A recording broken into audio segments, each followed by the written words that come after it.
Saudaraku yang kekasih dalam Alkitab, cerita mengenai Musa yang nyala api di dalam hatinya sudah redup, visinya sudah hilang. Sudah, apa yang terjadi kepada Musa? Kalau sudah tahu tentunya ceritanya, Musa pada waktu kecil sudah disembunyikan oleh orang tuanya karena Firaun menyuruh membunuh semua anak laki-laki bangsa Israel. Dan oleh karena pimpinan Tuhan, maka Musa ditemukan oleh putri Firaun sendiri, saudara, dan kemudian diangkat menjadi anak. Bukankah Allah kita luar biasa? Ya, Musa diasuh oleh orang yang paling dekat dengan orang yang menyuruh membunuh Musa. Haleluya.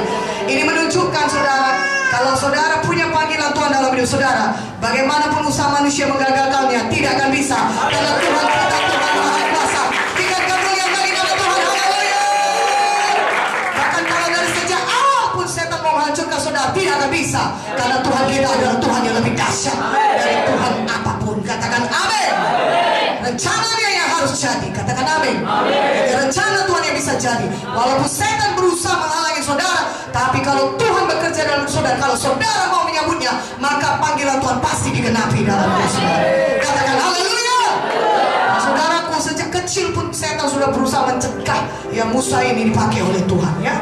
Tetapi Tuhan tetap berkuasa, Tuhan kita berkuasa. Dan kemudian diasuhlah dia oleh ibunya sendiri, pimpinan Tuhan juga, katakan amin. Ya, diasuh dia sehingga sampai seumur 45 tahun, kemudian baru dibalikan kepada putri Firaun. Saudara dapat bayangkan, Musa ini tentunya sudah mengerti firman Tuhan, diajari oleh ibunya sendiri. Kalau kita perhatikan baik-baik, hidup Musa itu ya baiklah, dia punya keluarga, ya, dia punya mertua yang mengasihi dia punya istri, dia juga punya anak, dia punya pekerjaan yang baik, dia tenang hidupnya di sana. Ya, tiap hari dia pergi mengembalakan domba, senang hidupnya. Pulang dia dari rumah, pulang dari padang, dia masuk ke rumah, ada istri menghibur dia, ada anak-anak menyambut dia. Suatu hidup yang baik, suatu hidup yang tenang, suatu hidup yang, saudaraku, yang diberkati, ya. Tetapi Tuhan tidak pernah melupakan Musa. Tuhan tidak pernah melupakan apa sebenarnya rencana dia yang semula dalam hidupnya. Ayo, hidup Musa. Tuhan tidak pernah melupakan visi yang sudah ditaruhnya di dalam hidup saudara masing-masing.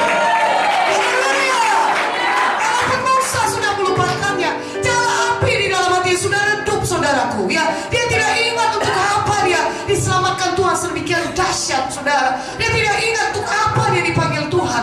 Dia hidup tenang-tenang, dia sudah melupakan apa panggilan Tuhan yang utama dalam hidupnya. Dia melupakan visi dari Tuhan. Tapi Tuhan tidak pernah lupa akan Musa. Tuhan tidak pernah lupa akan saudara.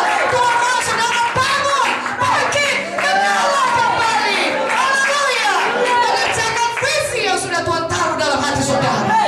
Tuhan sudah taruh satu rencana yang besar dalam hidup saudara.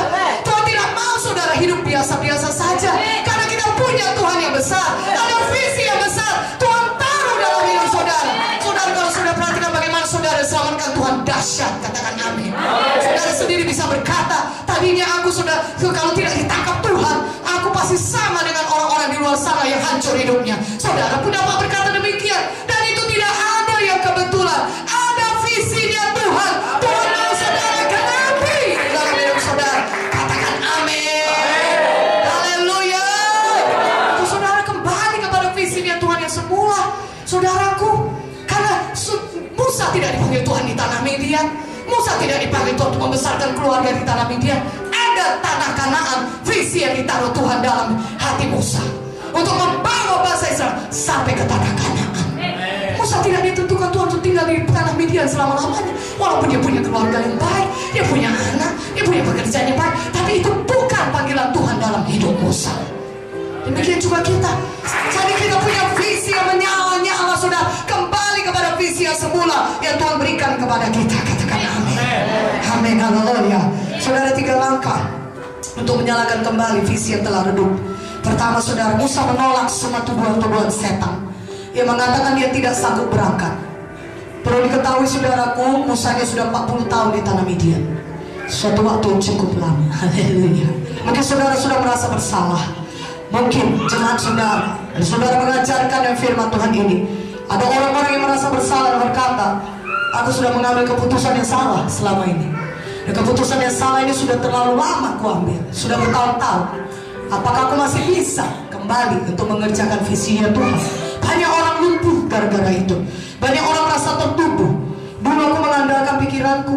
Musa juga demikian. Dia mengandalkan kekuatannya sendiri untuk mengerjakan visinya Tuhan. Dia pikir dengan membunuh orang Mesir itu dia bisa dipakai Tuhan untuk membebaskan bangsa Israel. Tapi nyatanya bukan begitu jalan Tuhan. Tuhan mau kita tetap bergantung kepada Dia. Kalaupun ada kesalahan-kesalahan yang kita lakukan, saudaraku, dalam kita melayani Tuhan, Tuhan tidak pernah menyesali panggilannya dalam hidup kita. Haleluya. Roma 11 ayat 29. Bukalah Alkitab kita. Sebab Allah tidak menyesali kasih karunia dan panggilannya. Katakan amin. Jadi setan akan datang dan menuduh saudara, sama seperti dia menuduh Musa. Engkau tidak sanggup, engkau bukan orang pilihan Tuhan. Sudah keputusan yang salah yang kau ambil. Sudah terlalu lama engkau di padang Midian. Ya, sudah terlalu lama kau dalam kesalahanmu itu.